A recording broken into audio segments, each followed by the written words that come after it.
Scholars view.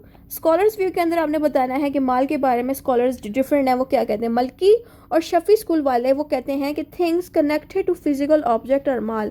Shafi और मल्की school कहते हैं माल सिर्फ वही चीज़ हो सकती है जो कि फिजिकली अवेलेबल हो, यानी कि जिसको आप हाथों से पकड़ सकते हो। जैसे कि मैंने शुरू में बताया था कि माल जो है सर्विसेज की शक्ल में भी होता है, माल जो है लेबर की शक्ल में भी होता है, फिजिकल चीज़ों के अलावा भी।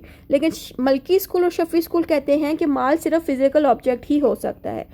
जो बाकी के ज्यूरिस्ट हैं वो कहते हैं all things with a body are mall. बाकी के स्कूल कहते हैं कि हर चीज़ माल हो सकती है जिसकी एक फिजिकल बॉडी मौजूद हो। जैसे कि एक कप मौजूद है वो माल हो सकता है, मोबाइल फ़ोन मौजूद है उसकी एक शेप बनी हुई, एक बॉडी बनी हुई है, वो माल होता है। यानी कि बाकी ज्यूरिस्ट भी यही कहते हैं कि एक चीज़ जो फिजिकली मौजूद है, बनाई हुई है, कोई बेचने के काबिल है, यानी कि कोई घर है, कोई गाड़ी है, कोई चीज़ है आपको दिख रही है आंखों से, वही माल हो सकता है।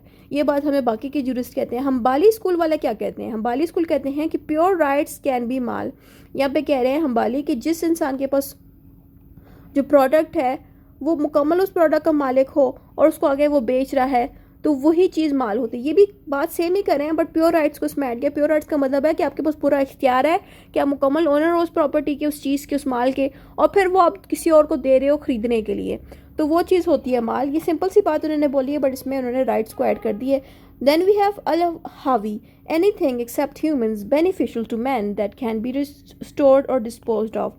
यहाँ पे अल हावी कह रहे हैं कि इंसानों के अलावा हर चीज़ जो इंसानों को फ़ायदा दे सके वो माल होती है, और वो जो चीज़ है जो माल होती है वो स्टोर्ड भी हो सकती है या डिस्पोज ऑफ। यानी कि जैसे कि मैंने शुरू में बताया था कि सामानों के अलावा जो है सब्जेक्ट मैटर या फिजिकल ऑब्जेक्ट के अलावा अगर आप किसी को सर्विस प्रोवाइड करते हो, कोई टीचिंग प्रोवाइड करते हो, तो वो भी माल कंसिडर किया जाता है।